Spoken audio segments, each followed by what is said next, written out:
It's Chelsa Messenger with Picks and Parlays. We're talking postseason baseball, the NLCS between the Braves and the Dodgers. A bit of a series preview between these two teams that were the number one and the number two seeds in the National Leagues. We've got a promo code for you guys. It's October if you want 15% off the entire site at picksandparlays.net. Braves made quick work of the Marlins and also the Reds, and then the Dodgers swept the Brewers, and then they beat the Padres. We've got Chip Chirimbes to talk some baseball with us. Chip, what's the first thing you thought when you saw the Braves lining up with the Dodgers? Well, I thought it was probably the two best teams in the National League, and the Dodgers still are going to be a heavy favorite at a neutral site. You said they're playing it in Texas, and they're over 2-1 favorite. I just went and checked the series line, and the thing is about it, they're the best. And I could sit here and try and wave a magic wand and make up some kind of scenario where I think Atlanta's going to win, but I don't think so.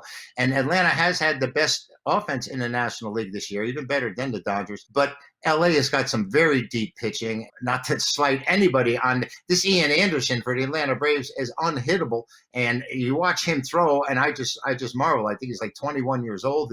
But they can't get by the Dodgers. I don't see it happening at all. I think the Dodgers are the best in the National League. And as an old Giant fan, it breaks my heart to have to root for them. Well, I mean, you don't have to root for them. You can bet for them and not root for them really in your heart of hearts. One other point, there will be fans in the stands. 11,500 fans will be allowed at Globe Life Park, but since it's not in either team's home city, it makes you wonder what kind of fans that these are going to be, because I know Rangers season ticket holders get a preference. I don't know who they'd be rooting for, but still definitely not a home field advantage for either of these teams. Maybe a bit more of an atmosphere, I would suppose, but I think the storyline in this one is probably going to be the pitching.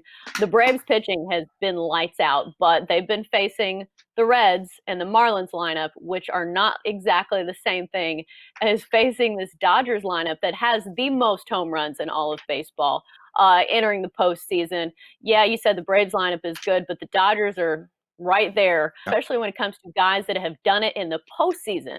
They definitely have the postseason experience when it comes to every bit of their team. The Braves, not so much, just because they haven't really been this deep in the playoffs too much.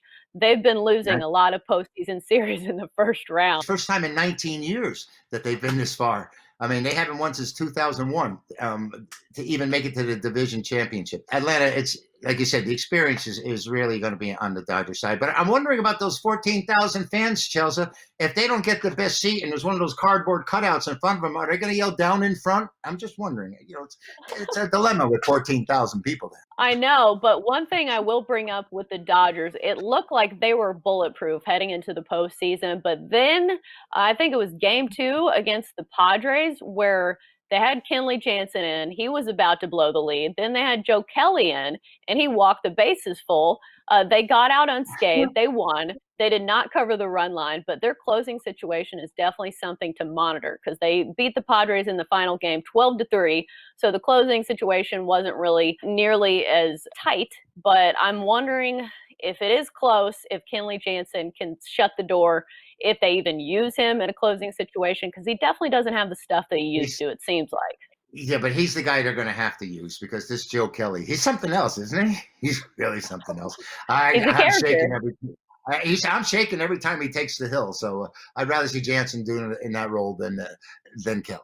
Well, I'd wonder if they're going to use Trinan there because Trinan was really good for the A's when he played for them. And I'm sure that's why they picked him up because he's really good out of the bullpen. But maybe it doesn't even get to that. I don't know. It'll be obviously who executes the best. But on paper, the Dodgers surely are the better team. And the only way you get any kind of value on the Dodgers, it seems like, is playing them on the run line.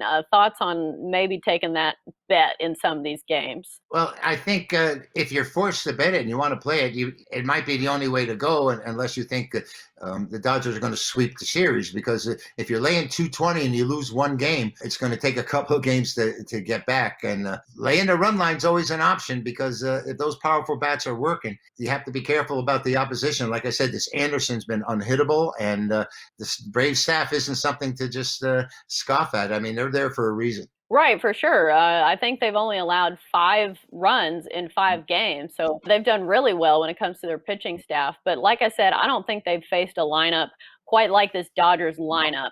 I think if you do like the Braves, maybe you can take them in the first 5 if you like the starter over one of the other guys, because I know Clayton Kershaw has had some ghosts in the postseason when it comes to performing the best, but I think this Dodgers bullpen can be enough to pull them out for the most part, and especially if they can score enough runs where it's not an issue.